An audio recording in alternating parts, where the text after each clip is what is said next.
What is something that was normal in medieval times, but would be weird today? Animal courts. By far the most serial offenders were pigs, accused and convicted of chewing off body parts and even eating children. Most were found guilty and sentenced to death by hanging or being burned at the stake. In 1386, a convicted pig was dressed in a waistcoat, gloves, drawers and a human mask for its execution. This video by Historia Civilus covers animal trials pretty well. Outlawry, which stripped a person of all legal rights and allowed anyone to kill them with impunity. The royal butt wiper. Seriously. Someone would wipe the king's butt. And it was a respected position.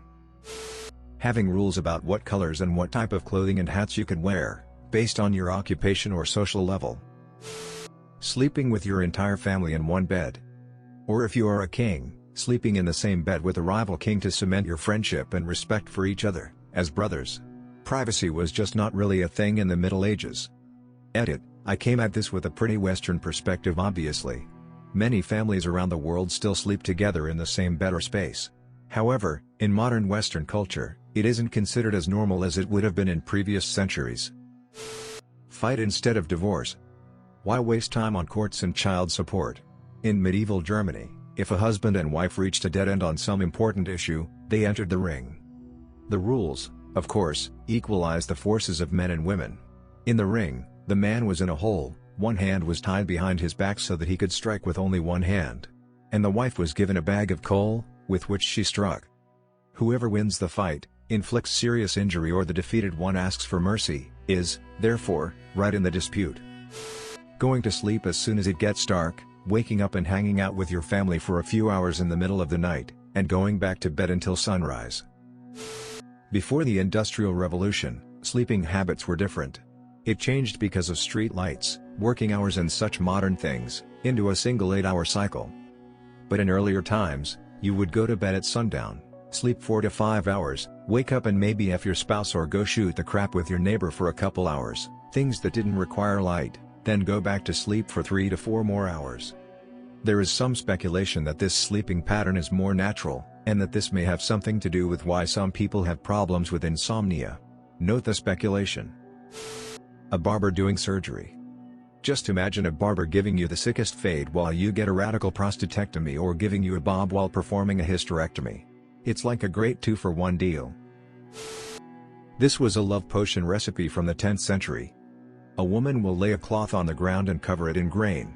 She will then strip her clothing off and cover her body in honey. After that, she will roll around on the cloth and try to get covered in grain. Afterwards, she will get up and take the grain stuck to her body over to the mill and ground that into flour.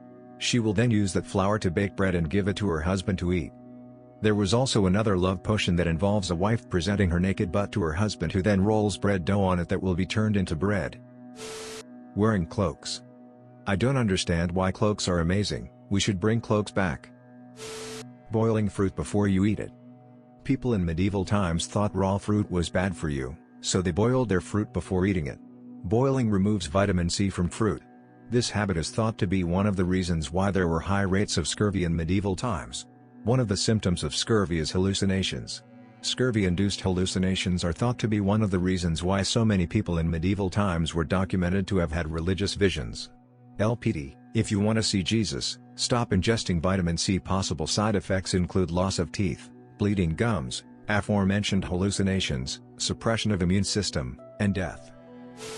In medieval times it was a common practice to display tapestries on walls instead of oil paintings and other works of art.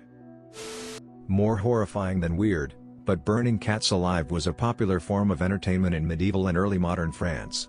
The cultural historian Robert Darnton writes, cats also figured in the cycle of St. John the Baptist, which took place on June 24th, at the time of summer solstice. Crowds made bonfires, jumped over them, danced around them, and threw into them objects with magical power, hoping to avoid disaster and obtain good fortune during the rest of the year. A favorite object was cats, cats tied up in bags, cats suspended from ropes, or cats burned at stake. Parisians liked to incinerate cats by the sacksful, while the Curimauds, or Curamio or cat chasers, of Saint Camon preferred to chase a flaming cat through the streets. In parts of Burgundy and Lorraine they danced around a kind of burning maypole with a cat tied to it. In the Metz region they burned a dozen cats at a time in a basket on top of a bonfire. In Rome, once a year Jews were made to run through the streets naked, wielding supreme executive power because some water retard threw a sword at you. Please like and subscribe, and tap the notification bell icon below to get notified of more Reddit DTS videos. This is RedditJoe channel, your everyday Reddit.